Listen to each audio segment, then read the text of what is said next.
Chceš ísť na otázky? Však povedz mi najskôr, že ak bolo ono na dovolenke. Kde si bol vlastne? Za robil. Som bol. Takýmto sa a veľmi pekné počasie tam bolo, aj boli sme v rezorte a celý Zakynthos sme pocestovali, sme si prenajali loď a sme pocestovali celý juh a aj tie pobrežia, tie jaskyne, pekné to tam bolo, strašne sa mi to tam páčilo, ale aj teploty, ako 45 stupňov, to bolo šialené. 45? Výmalky samozrejme. Môže byť, kam je to bolo teplo. Nové to? Som to tu nadával. Ale Tunák aspoň sa hýbe ten vzduch, tam to je úplne, že dusno je, vieš. Že no ty si to najhoršie tu nebol, kámo, teraz už je dobrá. Hej? No si je. Bolo otrasné. Takže akože veľmi sa mi to páčilo, ale aj minulý rok som bol na Korfu a tiež sa mi tam páčilo, že strašne príjemní ľudia, vieš, že oni žijú tým turizmom a to sa mi najviac tak páčilo. A ty čo?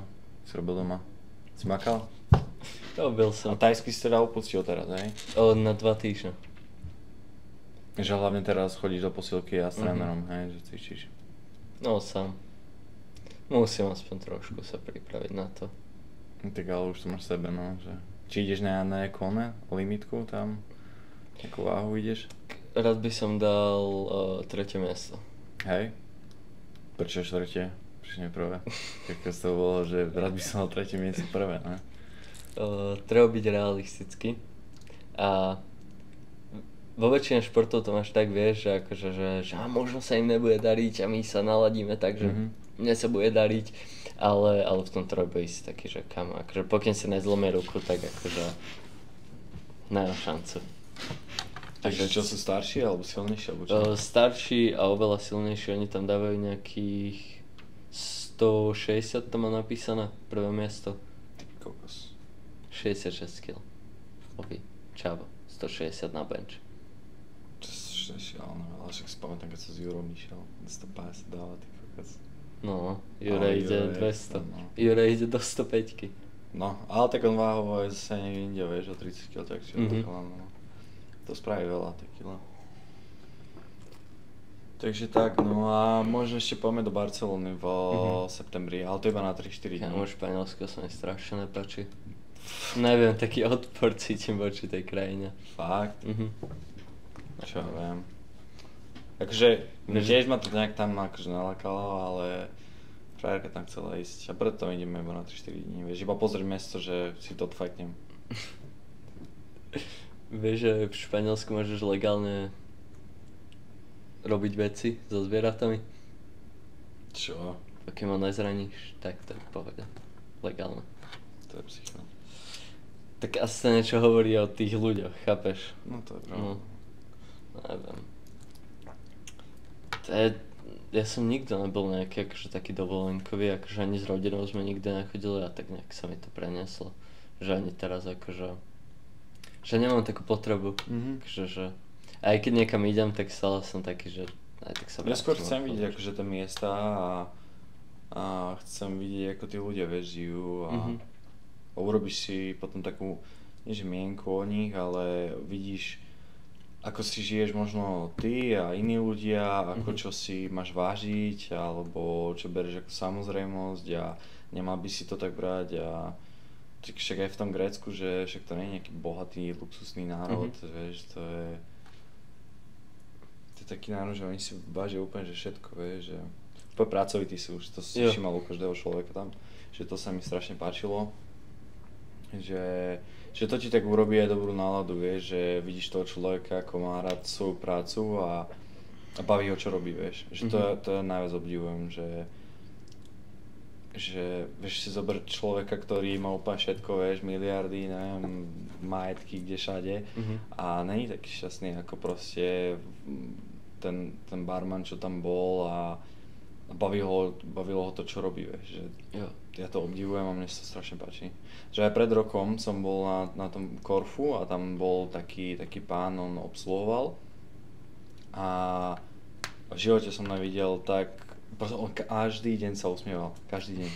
Nebol proste, on aj behal, vieš, aby si nečakal a tak, že si ti prihovoril, rozprával sa s tebou a jeho, že zaujímalo, vieš, že prečo si tam prišiel, že kam ideš, odporúčil ti nejaké miesta, povedal čo ako máš, že poradil ti, vieš, že my Slováci sme úplne opační, vieš, že závisť, tam nechoď, to je otrasné, to sa mi nepáčilo a títo ľudia proste ešte ti aj pomôžu s odvozom, s neviem čím všetkým, vieš, že úplne sa mi to páčilo na tých ľuďoch, že akí sú dobrosrdeční, vieš. To my na Slovensku vôbec nemám. Mohli by sme si zobrať príklad. Vieš, a preto mám rád, vieš, že pocestovať, nie celý svet to nedáš, hej, ale väčšinu sveta vieš precestovať. Tak nie si miliardár, aby si vedel precestovať úplne všetko.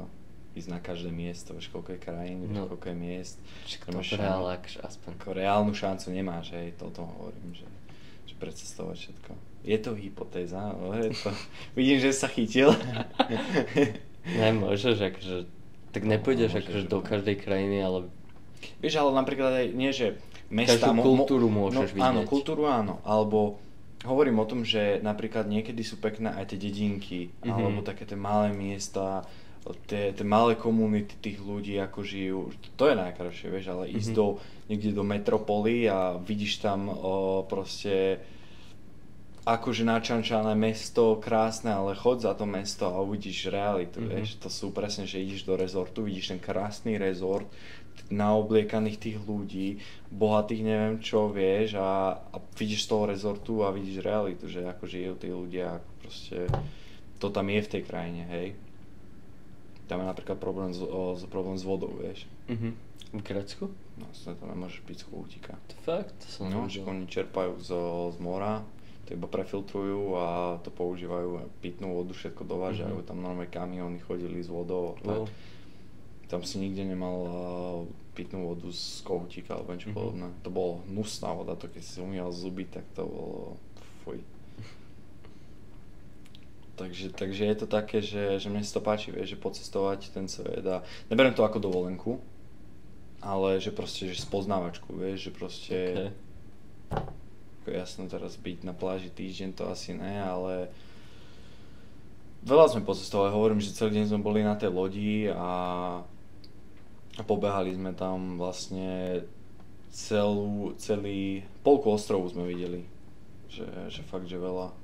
Už bol som unavený, 12 hodín vieš byť na lodi a to slnko, to ťa zožere fakt, že to je silné. A potom sme zvýšok sa prechádzali a tak, že to ma tak baví, no. Že prejsť si to všetko na pešo, že nemám rád, vieš, keď sa zavrieš, neviem, že ideš do metra a odvezeš sa niekam, tak nič nevidíš, hej, si proste zavretý a keď si to prejdeš, odkračaš, tak vidíš, vieš, tie uličky a tak. Kámo, neviem, akože ja keď som bol aj niekde, tak nikdy akože ma to nejak nenadchýňalo, akože... Vôbec? Kamoško, Londýn, ja som prekračal, že 3,5 hodín som kráčal, chodil po meste. Kámo, do Londýna by som tiež nevkračil. Čo? To je, neviem, odporné mesto, podľa mňa. Ja sa práve, že Londýn veľmi páčil, lebo strašne veľa národností tam je, strašne veľa komunít, strašne veľa ľudí takých, že čo my na Slovensku ani nemáme, vieš, že stretneš s inými národnosťami len tak, vieš, že s niekým z Kolumbie, z Venezuely, alebo neviem, vieš, že z Ázie, alebo takto a na Slovensku stretneš Slováka a to je to všetko, to je to zaujímavé, ale je zaujímavé, že ťa to tak neláka, vieš, veľa cestovať a... No, bol som v tom Francúzsku minulý rok.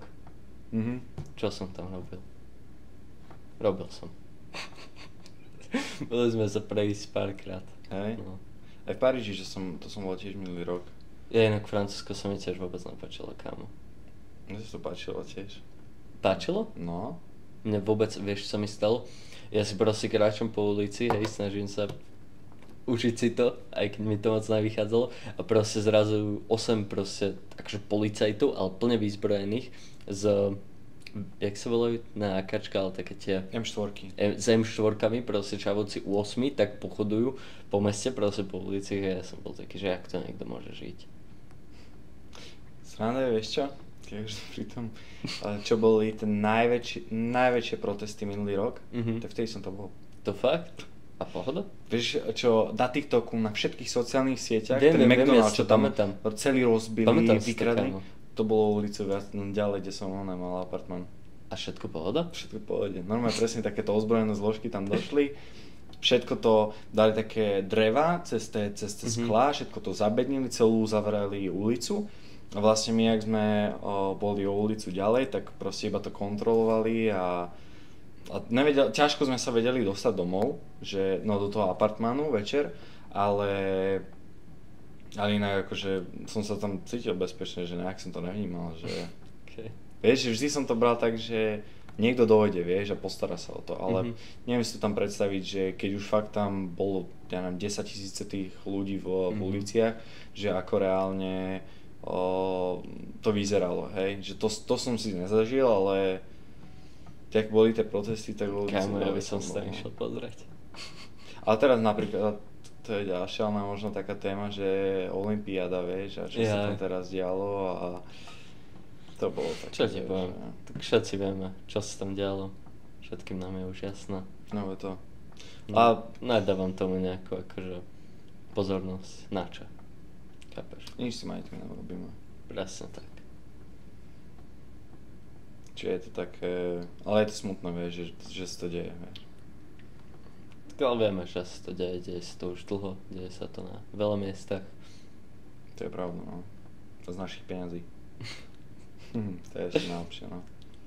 Mne sa ale nepáči, vieš, že ako je ukazovaný ten šport, ako sa to celé odprezentovalo, ako to ľudia majú, alebo je to vnútené tým ľuďom, ako to majú pozerať a tak ďalej, vieš. Vieš, čo je na tom podľa mňa najzaujímavejšie? Že to není francúzska kultúra. To, čo sa tam prezentuje, je proste USA, hej. Alebo teda Kanada.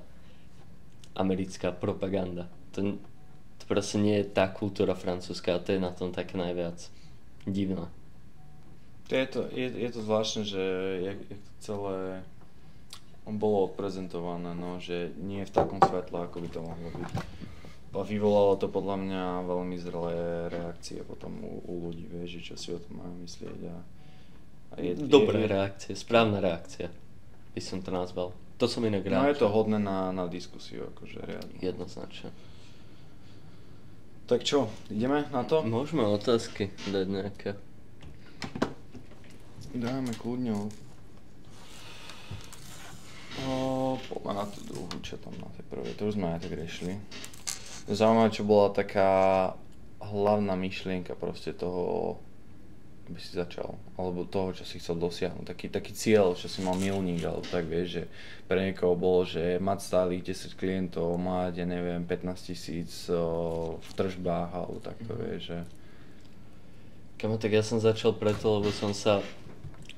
Úplne na začiatku som sa proste nudil, tak som chcel začať niečo, čo ma proste bavilo. Čiže ja som do toho dizajnu išiel s tým, že proste baví ma to a keby sa tým dokážem uživiť, tak by som bol najšťastnejší človek na svete. Čiže vôbec som do toho nešiel s niečím takým, že chcem mať strašne veľa klientov a chcem mať strašne veľa peniazí. Ja som do toho išiel s tým, že proste keď môžem zarábať toľko, čo niekto v Tesku, tak budem najšťastnejší človek na svete, lebo ma to baví. Čiže s tým som do toho išiel. Každopádne, keď som prvýkrát videl tú otázku, tak ja som... Ty si položil inú otázku, hej. Ja som to pôvodne pochopil tak, že aká bola myšlienka za tvojou značkou a teda skôr za tým brandingom, že o čo som sa snažil v tom. A teda čo som chcel dosiahnuť, tak chcel som, aby to bolo minimalistické, chcel som, aby to bolo jednoduché, chcel som, aby to bolo sofistikované, ale zároveň som chcel ukázať, že proste ten dizajn je kreatívny odbor a proste, chápeš, musíš skombinovať tú sofistikovanosť, ale chceš to prepojiť s tou kreativitou. Čiže to bola hlavná myšlienka za tým brandingom, za tou značkou. Čo ty? Aká bola tvoja taká hlavná myšlienka za firmou? Nejaký tvoj cieľ možno? Tak môj cieľ bol hlavne v tej dobe získať takého prvého klienta a pomôcť mu v tom, čo aj ja som sa chcel zlepšovať, aj v tom, čo oni sa chceli zlepšovať. Že bral som to také, že chcem hlavne, aby tá firma jeho zarábala a viem, že keď jeho firma bude úspešná, toho klienta firma bude úspešná, tak takisto bude úspešná aj moja firma. Dobre sa odprezentujem, takisto si dobre zarobím a bude sa nám akoby oboj strane tak dariť, vieš, že si budeme pomáhať. Že nikdy som to tak nebral, aj čo som vždy robil, spolupráca, alebo tak celkovo, že konkurencia, alebo však na čo druhým pomáhať. Ja som to vždy bral proste, že mám tvoriť nejaký tím a spolu proste s nejakými ľuďmi alebo firmami napredovať, vieš, že prečo proste by si mal napredovať ako jednotlivec, keď môžeš ako proste tím napredovať, vieš, že inak to potom aj tá firma vníma, vieš, že bereš to ako, napríklad nerozprávaš sa iba s majiteľmi, ale rozprávaš sa aj s tými ľuďmi, čo tam pracujú, vieš, lebo v tej oblasti marketing, hej, to je široký pojem, ale jasné, ty tam donesieš nejakého klienta, ty im vieš urobiť tržby, ale ten klient alebo ten zákazník dojde za tým človekom, čo tam pracuje, hej. Niekto, robím pre barbera, hej, alebo pre zubára, ten klient dojde k nemu a očakáva niečo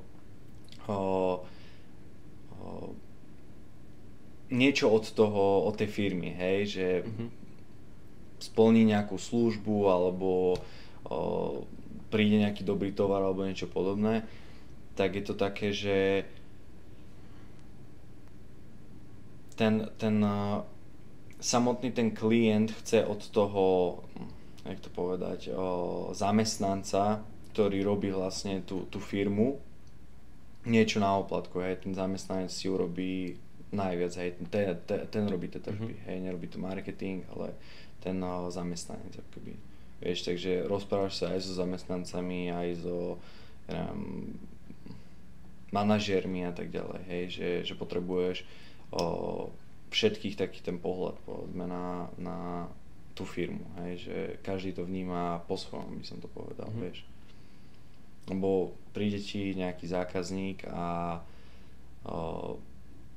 nevie, za kým má ísť, tak možno pôjde za manažerom, možno pôjde za šéf-kuchárom, alebo vieš, a oni musia nejak reagovať a potrebuješ si tú marketingovú stratégiu aj s nimi napríklad prejsť, aby rozumeli, že aké a čo hlavne chcú dosiahnuť, hej, tá firma. Jo. Ešte by som dodal k tej konkurencii, že to je normálne, keď človek akože začína v hociakom biznise, tak je taký, že konkurencia mi zoberie klientov. Ale ty keď máš akože dobre zadefinované to, čo je tvoja firma, keď máš dobre zadefinované ten svoj branding, alebo teda to, čím sa chceš prezentovať, tak zober si napríklad Tesco a Billa. Tak sú konkurencia? Nie, lebo oni majú svojich ľudí, pre ktorých robia tie veci a ktorých sa snažia zaujať. Čiže tu by som k tomu ešte dodal, že ak ten celý tím má správne zadefinovaný tú marketingovú stratégiu, ten branding, to, ako sa chcú prezentovať, tak potom konkurencia neexistuje. Presne tak. Že máš si vytvoriť, jak sa vraví, to blue ocean. Hej, že proste, že si jedinečný a si jediný proste v tom, čo ty robíš. Takže proste ty nemáš konkurenciu okolitú, hej. Takže toto je presne to, že máš Lidl a to bol Tesco a Kaufland sú vlastne bratia, hej. A zober, že neberú to, že sú konkurencia, proste každý niečomu inému sa venuje. V Tesku si vieš kúpiť aj, ja neviem, golfový vozík, hej, ale proste v Kauflande si kúpiš, ja neviem, zase bagetky alebo niečo podobné, hej, že je tam ten rozdiel vždy, v každej firme a presne to, že každá firma sa inak prezentuje a v niečom je jedinečná a tí majitelia to berú, však oni sú moja konkurencia, my si nemáme pomáhať a to som inak napríklad videl aj v tom Grécku, vieš, že čo sme boli teraz, hej, išli sme na tú plavbu loďou.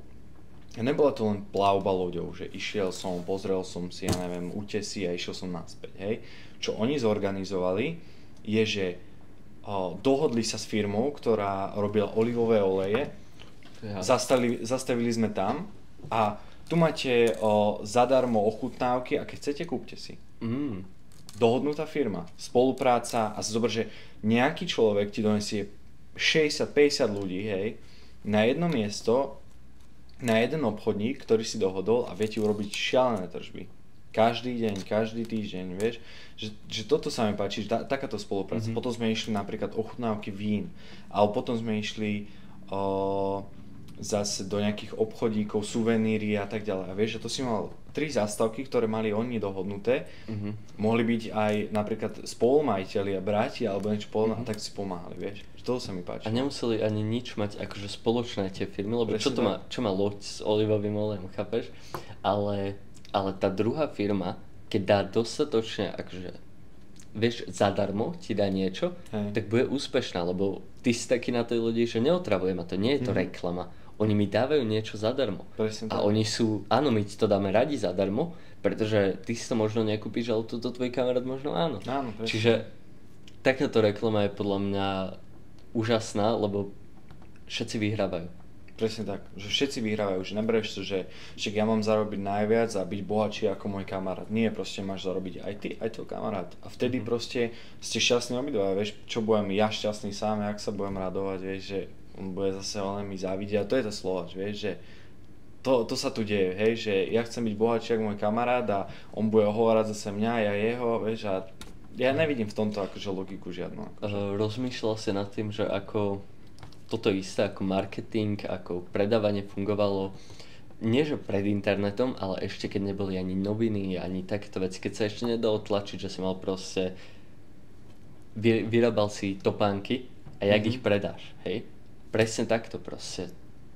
Si dohodne. Povieš kamarátovi, povie kamarátovi. Veď to, že vždy sa tak zamýšľam, že alebo tak sa ma pýtajú ľudia, že však jak si získal tých ďalších klientov, lebo ja som sa presne upremil na prvého klienta a jak si získal tých ďalších a ďalších a ďalších.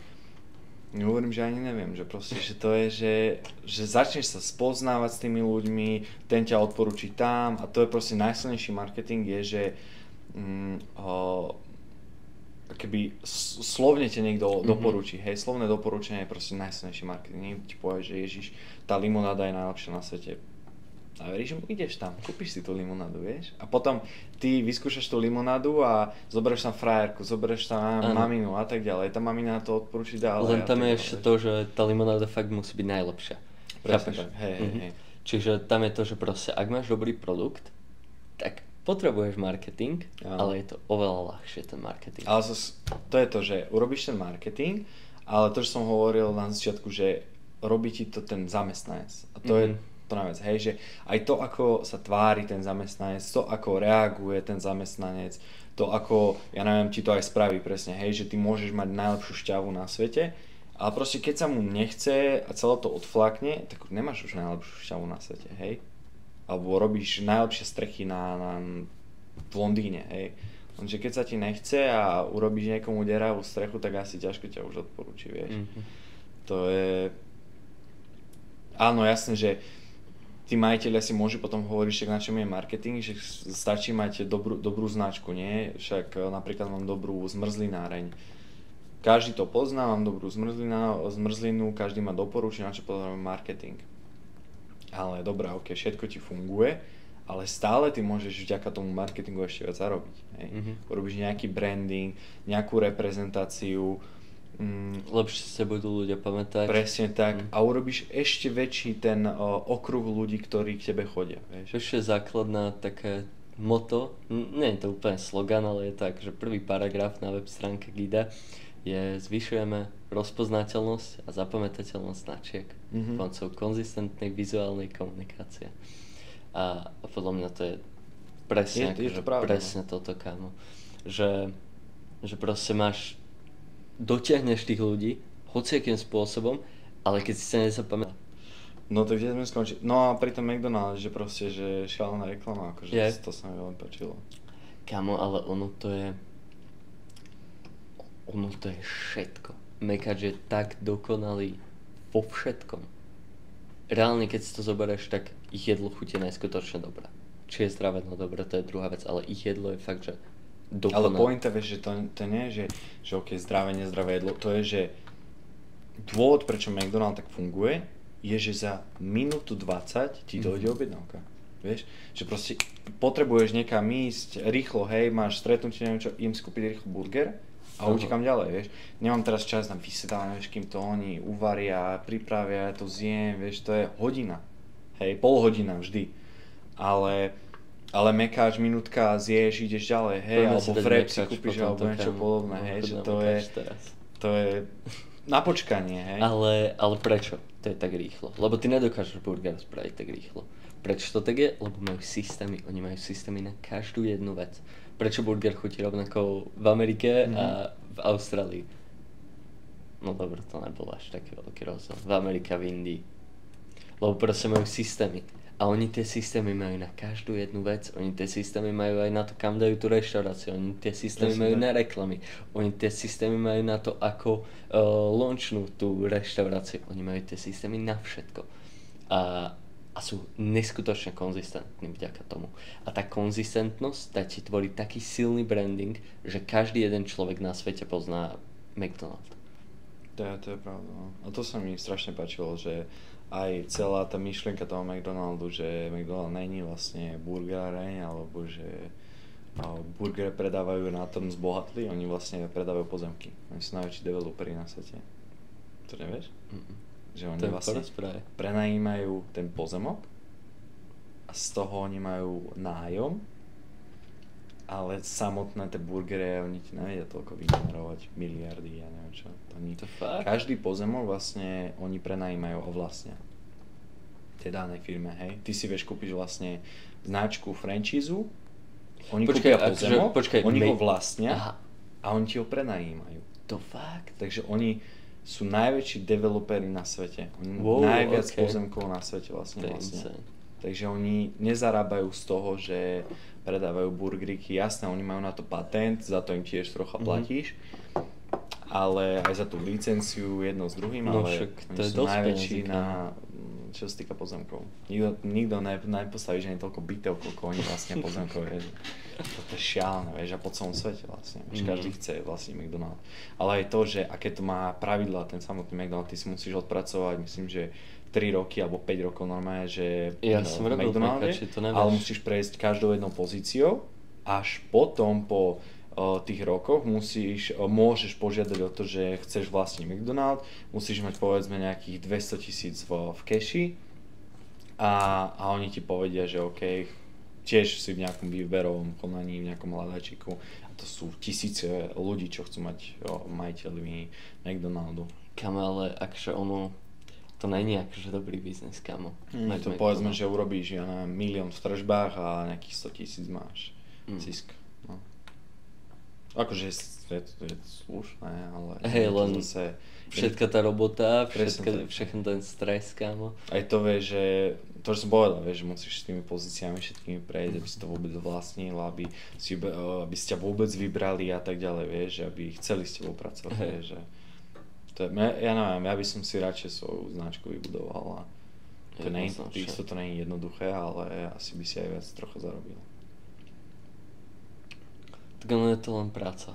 Akože, chápeš, keď chceš svoju firmu, tak chceš svoje niečo, to mekáš na intro. To je vlastne, že druhému pomáhaš zase, že buduješ niekoho. Si zamestnanec. Tak, no, si zamestnanec, by som to povedal, že nie si vlastne ani majiteľ. Hej. Ale napríklad KFCčko nemá takú silnú značku, ani Starbucks. Ty si čisto len, vieš, že predávajú vlastne tú službu, ale mekáč je v tomto jedinečný. Že to sa mi veľmi páčilo. Vieš, je najlepšia taká metóda na to, aby si zistil, že či má niekto fakt, že dobrý branding? Spýtaj sa nejakého maličkého decka a spýtaj sa nejakej babičky, nejakého detka na dedine. 2 veci budú vždycky poznať. Mekáč a Ježiša. O tých 2 veciach počuli určite každý jeden. Hej. Chápeš, pokým nejsi v nejakej, neviem, kde nemajú mekače. Fú, no, to je dobrá otázka. Všade majú mekače. Všade majú mekače. A potom každý pozná Facebook ešte. Samo každý. Akože môže byť inak, v niektorých krajinách zakázané. Podľa mňa oveľa viac ľudí pozná mekač ako Facebook, či? Napomínam. No to Poznajú akože starí ľudia Facebook? Tak vieš, hovorí sa o tom, každý je teraz na sociálnych sieťach, každý to nejak rieši, takže určite podľa mňa veľmi veľa ľudí to rieši, ale zas to je tá myšlienka, ktorú som chcel povedať, že je strašne veľa krajín, kde to je vlastne zablokované. Že tam vlastne Facebook neexistuje. Moji detkovci teraz začali scrollovať. To poznám. Hlavne keď ti začnú lajkovať a komentovať každú fotku. Je, že... Kámo, naše sa nemajú Instagram, iba Facebook, ale kámo, to je... Ale poznám to. No. Čo som tam mal ešte? No, to ma zaujíma, že na ktorý projekt si najviac hrdý? Alebo takže, na ktorý... Nagida. Tvoj, hej, že... Samozrejme. Tak to je...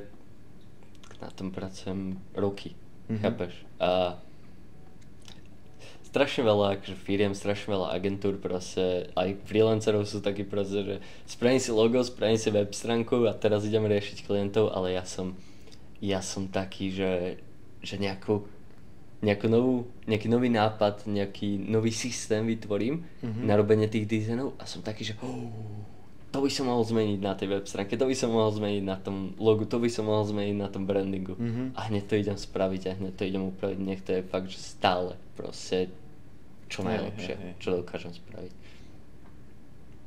Teraz si prerábam web stránku. Len tak. Hej? No bol som taký, že už sa mi nepáči. Že ideš na novo prerobiť, hej? Kokos. Kam vieš čo na to najhoršie? Že vždy ten čas ide hore a hore. Vieš, akože, no pôvodne, akože tá prvá web stránka, tu som zbúchal za deň, potom tá ďalšia web stránka, to už bolo, že týždeň, potom tá ďalšia web stránka, to už bolo, že mesiac, vieš, je to hore a hore. Ale teraz iba tak maličko zmeny robím, čiže... Také skôr dizajnové, hej, že niečo si tam zase vymyslel, alebo nejaké animácie tam pridávaš, alebo čo? Trošku mením farby, lebo chcem žlčiu žltú, červenšiu červenú a fialovejšiu fialovú. A tú čiernu dávam trošku tak do fialova. A ty máš aj do šeda, nie? Trocha. Mal som do šeda, ale chcem to zmeniť na fialovú. Teda mením to na fialovú teraz. Neviem prečo, som bol taký, že tá šedá je taká... Tak som išiel na fialovú. A trošku som... To ti dávam akože také sneak peeky, lebo ešte to nie je akože vonku. Ale pozmenil som trošku akože... Ten hlavný fond som nechal stále ten istý, lebo to proste chcem pokračovať s ním. Ale zmenil som trošku tie fonty, čo tam sú, tie ostatné, tie také vedľajšie. Lebo som bol taký, že chcem niečo také, čo má viac personality. Čo je také samostatnejšie, vieš, že nepotrebuje to byť obklopené všetkými tými ostatnými prvkami, aby to vyzeralo, že wow, ale môže to byť aj o samote a je to, že wow, chápeš? Hej. Ale rozmýšľal som chvíľku, že zmením aj ten hlavný font, čo mám, čo používam aj na Reelska, čo používam aj na web stránke všade, tak som rozmýšľal, že ho zmením na serif taký, vieš, serif? No. Vidíš, jak tie písmenka proste nemajú tu nič, občas majú také ako keby nožičky tuto. Hej. Vieš, čo hovorím? No tak taký som rozmýšľal, že si dám s nožičkami. Aby som sa proste diferencoval od tých ostatných agentúr, ale nakoniec som bol taký, že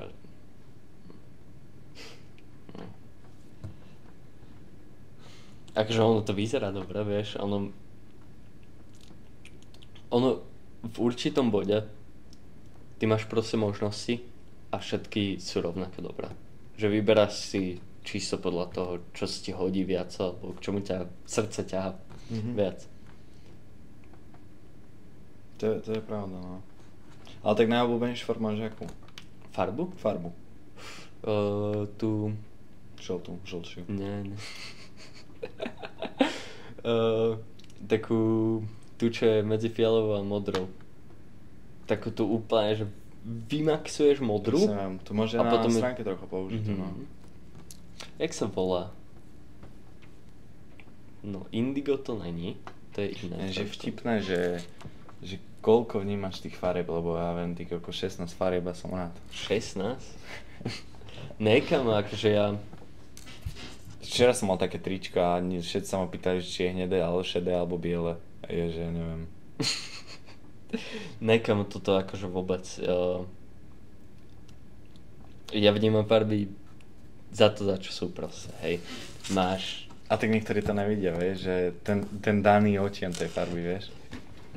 Takto, akože ono, ja to tiež nevidím, akože keď sa pozriem na nejakú modrú, tak modrá, hej. Ale keď dizajnujem, tak ja si zoberiem, že je taká web stránka proste a tam si klikáš space a chodia ti farby. A vždy si iba klikám a že aha, pekná modrá, tak si uložím. A klikám, pekná modrá, uložím si ju. Potom, keď akože robím ten projekt, keď vyberám farby, tak sa hodím tých, neviem, 50 modrých a porovnávam si ich, že ktorá sa mi najviac páči. To už zachádza trošku do autizmu, mám taký pocit. Ale ja si tiež takto robil toto, Ja na chemii, raz ja neviem, čo sme sa to učili, ty kokos. A jednu vec som si zapamätal z tej chemie a to sa ma všetci potom pýtali, že aká sa ti páči farba, že pentahydratu síranu mednatého. To sa ja teba spýtam. To ma zaujíma aj pri tebe, napríklad, že s čím si mal aj ty skúsenosť takto. To napríklad, že nie že možno z tvojho pohľadu, ale ktorá bola tá najlepšia možno marketingová stratégia. Content, kámo, personal brand, jednoznačne v dnešnej dobe. A to som tiež ináč na firma potom odporúčal, že keď ukážeš nejakú tvár za tou značkou, tak tí ľudia si ju zapamätajú, tú danú tvár proste. Že nie je to značku, však vieš, toľko značiek máš, toľko firiem máš, ale proste keď si zapamätajú tú tvár za tou značkou, tak proste si to hneď spojíš. A hlavne ti veria tí ľudia. Ja nemusí to byť možno tvár, ale môže to byť aj nejaké zviera alebo objekt, nie? Alza, alebo Gorilla Glass. Ale to nemáš tú osobné spojenie. Ale ono to je neskutočne dobrá akože marketingová stratégia, ale to není personal brand. Maskot není personal brand, to je iné niečo. Ale hej. Ale áno, spojíš si to s tým, ale personal brand je skôr... Lebo si zober, že prečo potom existujú maskoti na štadionoch? To už je akože druhá Tiež si to vec. spojíš, vieš, to o maskota s tou značkou. Áno, ale personal brand je taký, že buduješ si takú osobnú spojitosť s tým zákazníkom. A to som si všimol, že strašne veľa akože proste mladých chalanov, vieš, neviem koľko, môžu mať 14, možno 15, 16 rokov a proste mi píšu, že robím si firmu, spravil som si takéto logo, čo si o ňom myslíš, a ja sa vždy usmievam, keď mi také niečo dojde, lebo som strašne proste rád za to, že mi proste tu ľudia veria, chápeš, že to je také osobné. Hej. Ale toto je super, že im aj pomôžeš, vieš, že vysvetliť. Yes. Lebo to, pláme, keď sa tak cítiš do ich kože, vieš, ako si ty začínal, ako... Proste, že čím si musia všetkým prejsť, tak chápeš, jasné, že je dobré, že si tak vieme pomôcť všetci. To je jasné. Vieš, ale nejakému veľkému korporátu nenapíšeš mu decko. Že podľa mňa ti napíšu, lebo proste ti veria, že presne to čo si hovoril, že ten personal brand spôsobí to, že máš tú dôveryhodnosť u tých ľudí, vieš. Že sú cez tú obrazovku si vytvoria v tebe také priateľstvo a myslia si, že majú k tebe tak blízko, vieš. Že preto ti môžu ale tak akože ne, že myslia si, že majú, ale majú. Ale hej, lebo keď máš nejakú veľkú, obrovskú firmu proste bez tváre, tak si taký, že dobré, akože očividne vedia, čo robia, ale ja som len číslo. Ja neviem, kto to je, proste je to nejaká náhodná firma, nejaký pán niekto, hej, tak si píšem, ale ja neviem, kto to je. Netuším, chápeš? A keď si takto, že máš personal brand, tak proste je to také autentické. Je to proste také ľudské spojenie. A to je podľa mňa akože úžasné. A som strašne rád, že som začal, kámo, ale čo je zle na kontente, tak ja som do 100 videí, aj cez 100 videí, možno po nejakých 120 videách mi to začalo rásť. Mm-hmm. Ja som 120 videí som musel vydať na to, aby sa mi o trošku začali zvíjať tí sledovateľia. A to som inak, to si pamätám, keď si postoval, asi mal vždy tak do 1000 zhliadnutí. Mm-hmm. A potom proste stačí, že jedno video ti vyšlo, alebo vyjde, hej, že hockto. Koncept videa ti vyjde, alebo tak, že to, že začneš nové točiť. A celé sa to rozbehne aj tie staré videá. Mm-hmm. Že to sa mi nás páči. Že proste niekto nemá zhliadnutia a zrazu máš, ja neviem, 500 000 na jednom videu a všetko to proste sa ti vyťahne, že to je šialené. To je úžasné. A to hovorí o tom, že proste musíš byť konzistentný, kámo. Aj keď to vyzerá, že proste robíš to a nič, žiadne výsledky, ale proste robíš to a chceš sa vzdať 50 krát každý druhý deň, lebo nikam sa to neposúva, tak proste jedného dňa bum. To je pravda. Vieš, to je to exponenciálne v biznise, že proste nič a potom bum. To je to je najkrajšie, vieš, že ani nevieš, kedy to príde, ale príde to, vieš. Hej, a to je ten úspech na to sa pripravuješ celý ten čas. Mm-hmm. Ty čo si myslíš, že ktoré marketingové stratégie sú najúčinnejšie? Dám ti to lepšie, nech to môžeš použiť v shortforme, keď sa teraz rozhodneš. Ty si čo myslíš, že ktoré marketingové stratégie sú také najúčinnejšie? Najúčinnejšie by som povedal budovanie presne personal brandu alebo celkového brandu tej značky. Že spraviť povedomie o tej značke samotnej a potom spraviť povedzme UGC creatora, ktorý bude vystupovať pod tou značkou a aby si vedeli spojiť tú značku s tým človekom a že niekto za ňou je a že nehovoríš s robotom, nehovoríš s firmou, ale rozprávaš sa s nejakým človekom.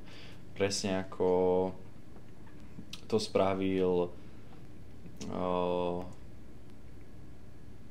jak sa volá tá firma? Styl, myslíš? Išiel som o tom hovoriť, taký čavo spravil... A Utex sa to volalo, to bolo také koberce. Koberce a to, čo budeš hovoriť o kobercoch, ale proste, že tam dali takých mladého chalana a babu a oni hovorili proste o kobercoch, ale tak vtipne vieš aj, že robili celkovo content do tých kobercov a také funny reelska a takéto a úplne, že na konci videa Utex.